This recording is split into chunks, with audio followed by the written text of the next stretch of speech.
For 6 years, I felt exhausted, depleted, worn out all the time, and I saw no way out.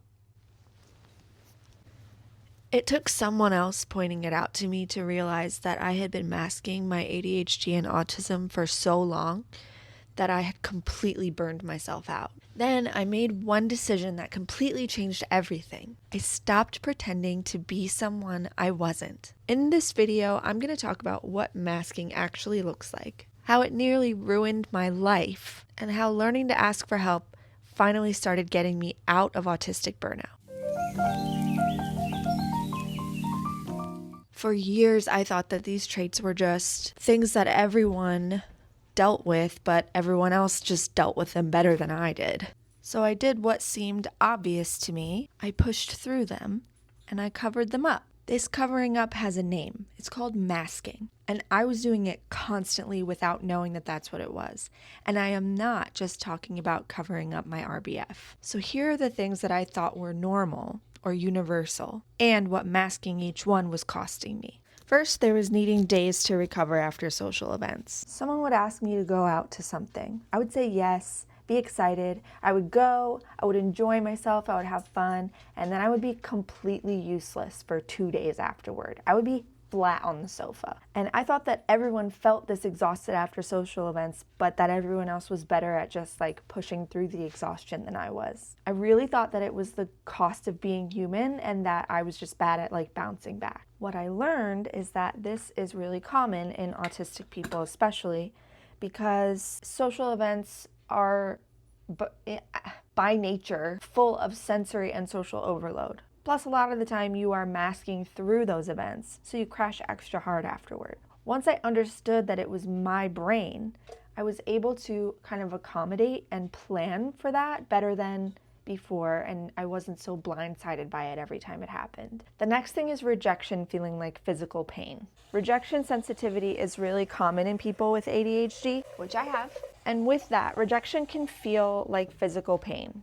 For me, it feels like someone is punching a hole through my chest. I thought that I was just sensitive and that I needed to toughen up, which is probably because I had been told that so many times growing up that I was a crybaby and I needed to toughen up. So I did a lot of pretending, masking. This is another thing where knowing that it's coming, knowing that it's part of how you operate, makes it easier to plan for and accommodate. So once I realized that it was rejection sensitivity and not just me being a crybaby, just being aware of it made it easier to deal with. Number 3, forgetting to eat, drink, or use the bathroom until it's urgent. Tell me if this has ever happened to you. You get to the middle of the afternoon, you feel like shit and you can't figure out why, and then it hits you. You haven't eaten anything since 4 p.m. the day before. Humans have more than 5 senses. One of our senses is interoception. It's the ability to interpret internal cues like hunger. For people with brains like mine, interoception is not exactly our strong suit. But again, this was something that I thought everybody dealt with. Everybody just powered through their day and dealt with their body at the end of it. Add in ADHD hyperfocus, and sometimes I would just forget that I had a body altogether. Knowing that this is part of how my brain works, that I struggle with interoception, that I struggle with recognizing those internal cues, means that I know to put things on timers, to put things on external prompts to remind me, hey, you need to eat, you need to drink water. Check in with yourself and see if you need to go to the bathroom. Doesn't help that I also have nerve damage from childbirth, so I really don't know that I have to pee until it's like an emergency. That is a story for another video. Basically, not relying on the feeling coming because it's not coming, but making sure that there are external prompts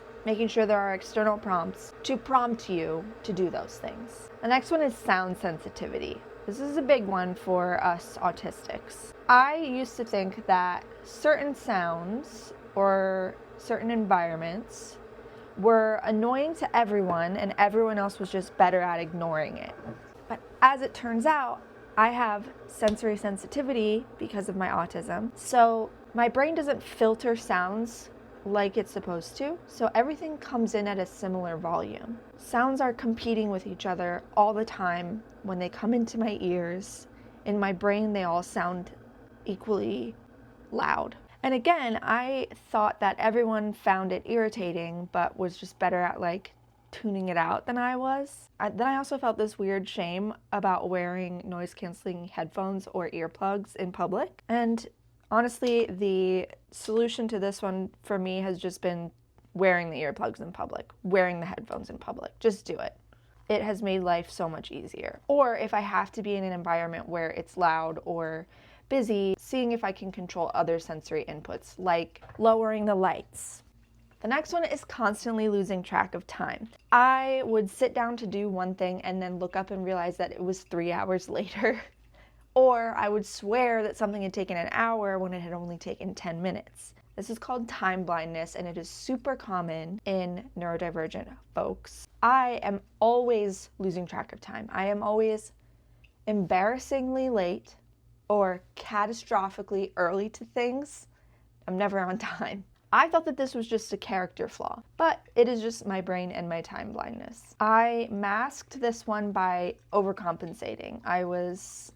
I had like 18 timers set on my phone at all times. My house was full of clocks, and I would always err on the side of being super early to things. So I would show up like an hour early and just wait in the parking lot for an hour for an event to start. The next thing is needing deep pressure or heavy weight to relax. This is something that I kind of thought was a universal kid experience, but I used to pile blankets and pillows on top of myself when I was a kid and realized later on that that's not everybody did that. But as it turns out, deep pressure is regulating and it does soothe the nervous system. So things like weighted blankets, tight hugs, the sensation of being like squished or squeezed can be really settling and regulating for autistic people in particular. I would be trying to relax and feel like I needed a large animal to sit on top of me in order to actually calm down. This is okay. It is okay to need this. It is okay to ask for it. There's nothing wrong with it. The big one is stimming. So stimming is shorthand for self-stimulatory behaviors, and these are things that can sometimes seem like a quirk or a bad habit or just a habit, but they're things that help soothe and they help manage sensory input and overstimulation. So people using fidgets, that helps manage overstimulation or understimulation. It helps regulate sensory input. And for me, this showed up as echolalia. Echolalia is like repeating sounds or words or phrases as a stimming behavior. It's just my brain regulating itself.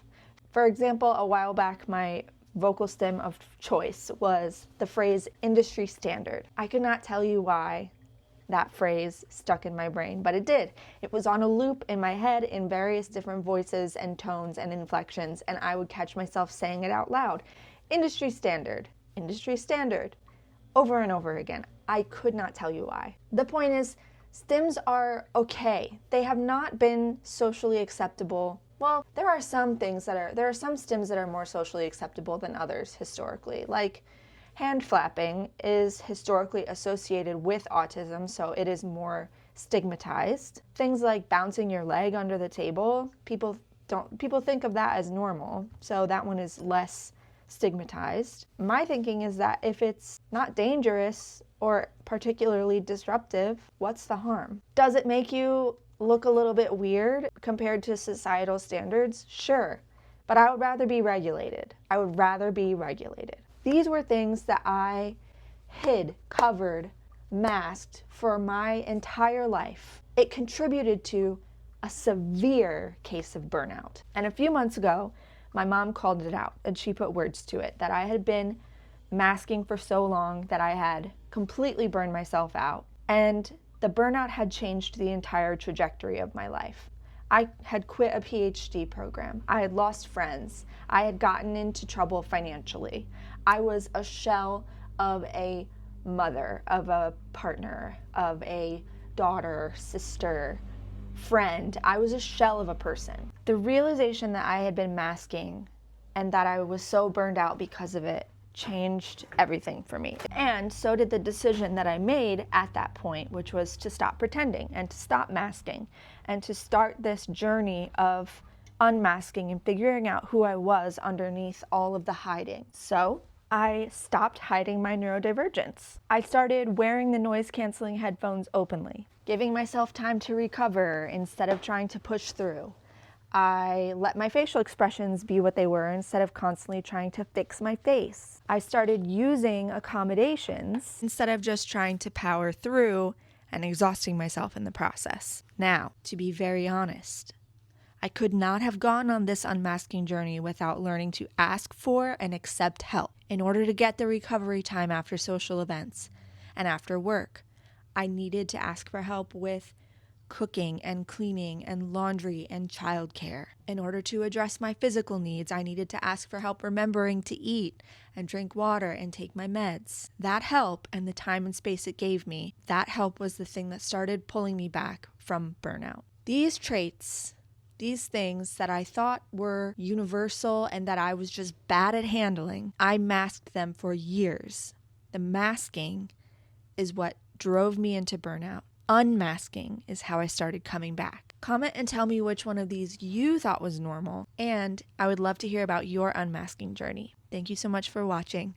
I will see you in the next one.